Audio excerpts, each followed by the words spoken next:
Hello everybody, welcome back to our YouTube channel. Today in this video I am talking about Idex stock.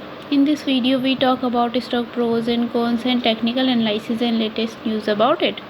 Stock is trading at 0.090 US dollar with 0.020 US dollar with 2.17% negative in a day.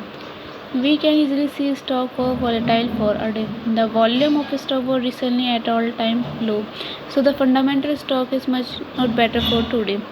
Before buying and selling the stock, please consult your financial advisor. Today's video is done. Thanks for watching. Please subscribe my YouTube channel and like the video, and also comment all related queries.